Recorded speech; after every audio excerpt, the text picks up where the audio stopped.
Assalamualaikum warahmatullahi wabarakatuh. Saya Najwa Mesya Anggraini, kelas 10 TKP 4. Di sini saya akan membaca tugas yang sudah saya tulis. Pengertian organisasi kantor.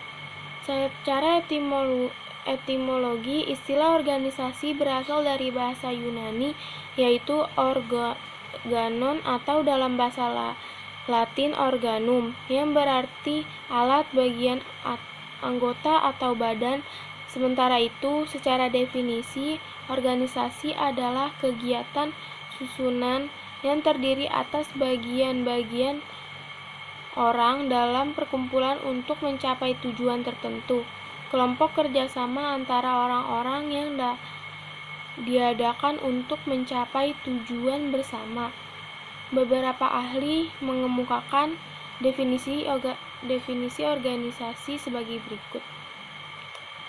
Menurut James de Money, organisasi adalah setiap bentuk perserikatan manusia untuk mencapai tujuan bersama. Menurut Kester E. Barnett, yaitu bahwa organisasi adalah suatu sistem mengenai usaha-usaha kerja sama yang dilakukan oleh dua orang atau lebih. Menurut J. William, organisasi adalah suatu penggabungan dari orang, benda-benda, alat-alat, perlengkapan, ruang kerja, dan segala sesuatu yang bertalian dengannya yang dihimpun dalam hubungan yang teratur dan efektif untuk mencapai suatu tujuan yang diinginkan. Prinsip organisasi kantor. Bagiannya yaitu adalah 1. Prinsip perumusan tujuan. Adalah tujuan yang jelas dari pelaksanaan kegiatan tersebut. Demikian pula dalam mengorganisasi atau membuat suatu skema organisasi, hal pertama yang harus jelas adalah tujuan yang ingin dicapai oleh perusahaan tersebut. 2. Prinsip pembagian kerja. Pembagian kerja atau tugas keharusan mutlak. Tanpa adanya hal tersebut, kemungkinan terjadinya tumpang tindih menjadi amat besar. Pembagian tugas pekerjaan pada akhirnya akan menghasilkan departemen. Ketiga, prinsip pendelegasian kekuasaan atau wewenang.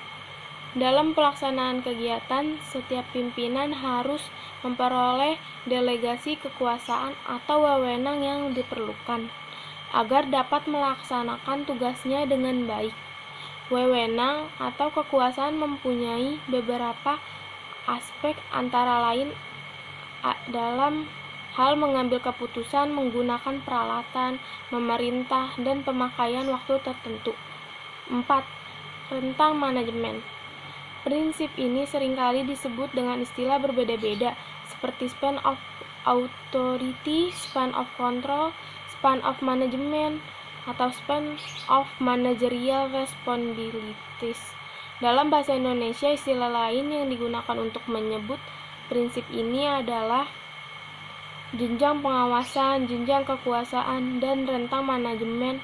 Sebuah organisasi perlu memperhatikan efektivitas dan efisiensi seorang pemimpin. 5. Tingkat pengawasan.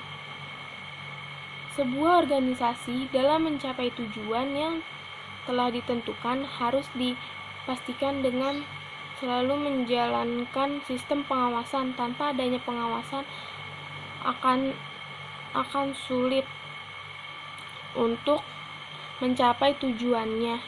Oleh karena itu, penyusunan organisasi harus memperhatikan kemudahan sistem pengawasan.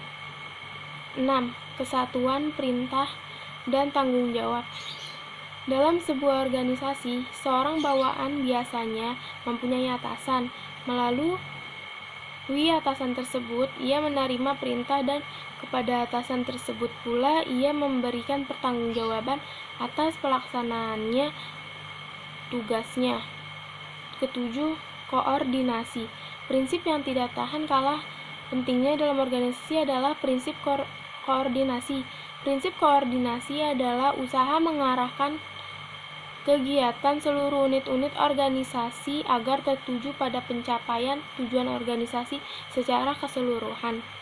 Mungkin itu saja yang bisa saya sampaikan. Mohon maaf bila masih ada kesalahan kata, keraguan untuk mengucap kata. Wabillahi taufiq wal hidayah. Wassalamualaikum warahmatullahi wabarakatuh.